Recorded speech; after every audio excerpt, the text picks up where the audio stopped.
आज ब्राह्मणेतर से भी कथा हो रही है, लड़कियां भी कथा कर रही हैं। कहीं है शास्त्रों में कि ऐसा होना चाहिए? स्त्री शूद्र द्विज बंधु नाम त्रयीन श्रुति गोचरा।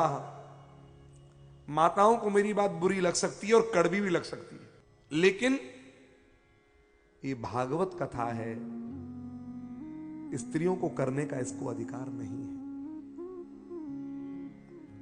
अनुष्ठानात्मक जितनी कथाएं होंगी स्त्रियों को करने का अधिकार उसे नहीं है।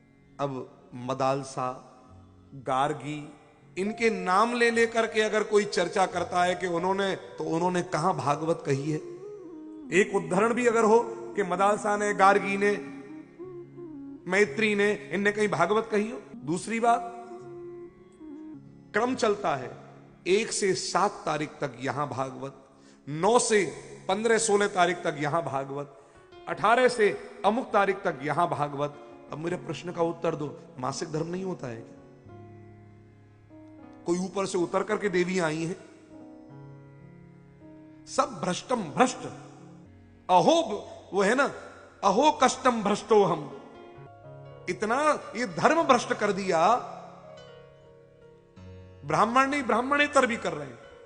मैंने आपको पहले दिन भी उदाहरण दिया था, सूत जी ब्राह्मण, वाल्मीकि भी जिन्होंने रामायण लिखी वो ब्राह्मण, और पूरी भागवत में किसी भी स्त्री को कथा करने के लिए कहीं पर भी संकेत नहीं किया गया है। अब उदाहरण दिया जाएगा कि स्कंद पुराण में जो भागवत का महात्म्य है उसमें तो लक्ष्मी जी ने भगवान विष्णु को भी कथा सुनाई है भागवत की।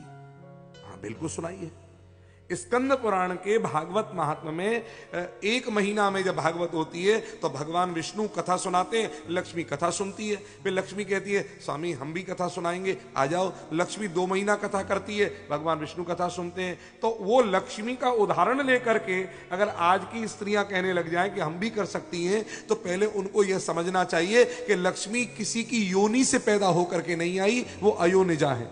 अयोनिजा के साथ में, उस भगवती के साथ में, दुर्गा के साथ में हम अपनी कोई कन्या अपनी बराबरी, स्त्रियां अपनी बराबरी करेंगी? वो तो पति के चरणों में बैठ के चरण दाबती रहती हैं। लक्ष्मी आजकल है जाए तो गला बच जाए पति को, ठाकुर जी कृपा कर रखो है। विवाह करने के बाद भी सिंदूर नहीं लगाती, कहीं बिंदी नहीं लगा रही है और कह रही है कथा करेंगे। सब भ्रष्ट हो रखा है।